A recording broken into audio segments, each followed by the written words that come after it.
9 News. My name is Olive Barrows, and these are the stories making headlines.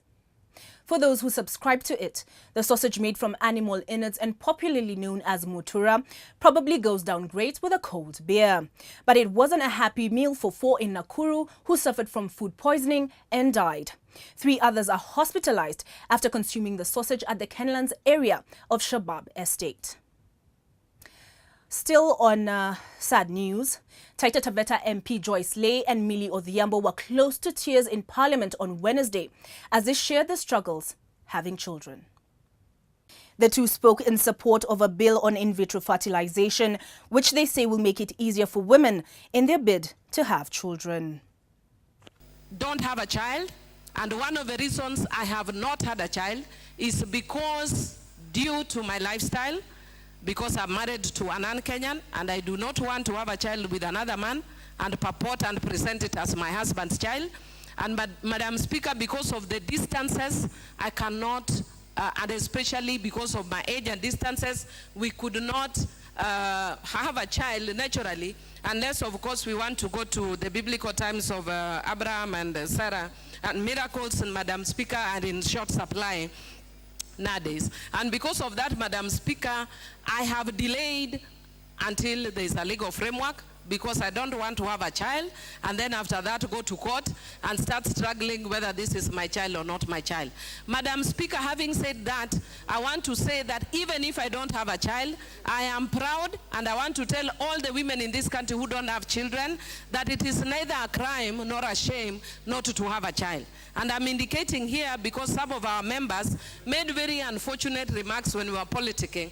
One of them actually mentioned me as a barren prostitute because we disagreed on an issue of politics. And it's high time, Madam Speaker, that this country designs a legal framework on human reproductive technologies, Madam Speaker. Devolution Cabinet Secretary Anne Waiguru says her ministry is considering implementing mandatory National Youth Service training before students join university. Waiguru says that her ministry is in consultations with the Education Ministry, the Kenya National Association of Parents and other stakeholders to see whether the training can be introduced. The training proposal comes in the wake of the Garissa University terror attack in which 148 lives were claimed by the Al-Shabaab. The Ombudsman Office says the Ethics and Anti-Corruption Commission Deputy Secretary Michael Mubea illegally earned 1.2 million shillings. According to its report, Mubea has been earning a gross salary of 780,000 shillings instead of 550,000 shillings set by the Salaries and Remuneration Commission. The Ombudsman is therefore directing Mubea to refund the EACC the 1.2 million shillings he earned on top of his salary.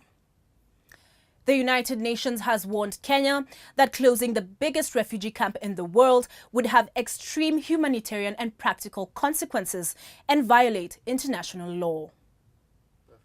On Sunday, the Kenyan government said it had asked the UN Refugee Agency to repatriate hundreds of thousands of Somali refugees from the sprawling Dadaab refugee camp by July.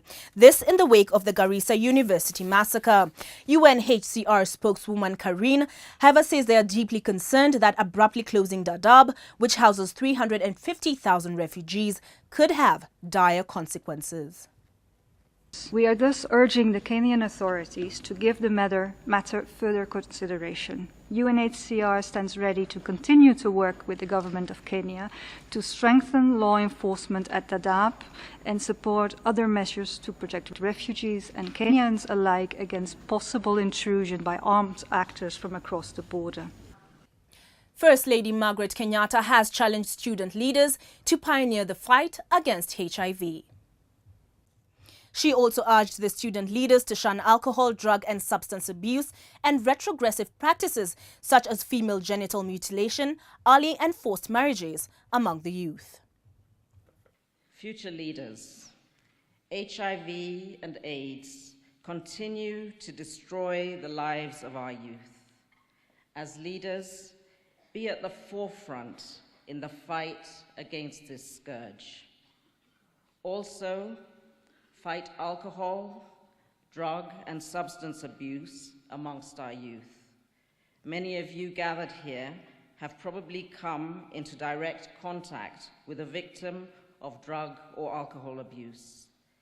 As you empathize with those addicted, think also about solutions to combat addiction and how you can rehabilitate the victims to normal life. After this commercial break, we have the business news.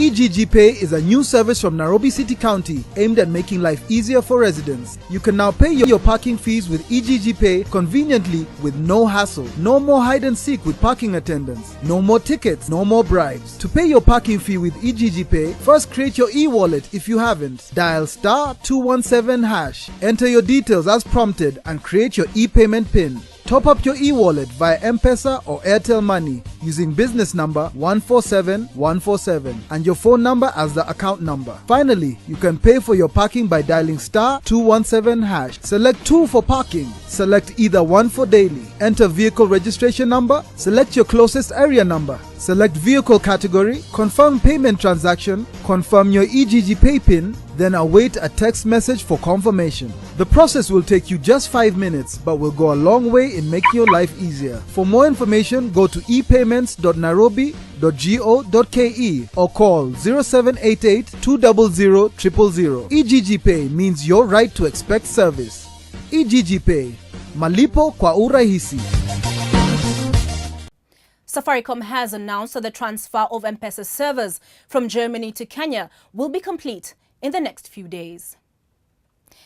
According to Financial Services General Manager Betty Mwangi, the transfer, which involves a full-scale upgrade of the M-Pesa system, is in the last stages. Mwangi says the move will allow faster transactions, improved stability, and more flexibility.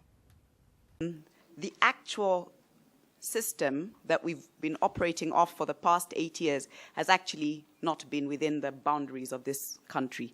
It's been operating from Germany. So it's a very exciting time for us to be bringing this innovation. You know, it was a global innovation that started in Kenya, and it's still a global leader. So it's fantastic for us to eventually be bringing this system closer to ourselves. Olympics boxing heroine Elizabeth Andiego underwent successful surgery at the Kenyatta National Hospital. The mother of one was admitted on Monday night following a hit and run involving a boda on her way from the gym along Mombasa Road. Speaking to Capital Sports on Wednesday, her close friend Laventa Oguta called on well-wishers to support Andiego financially since she does not have enough to cater for the operation. Andiego is the first and only female pugilist to trade blows at the greatest sporting event on earth. Manny Mayweather has described Manny Pacquiao as a reckless fighter who takes too many chances.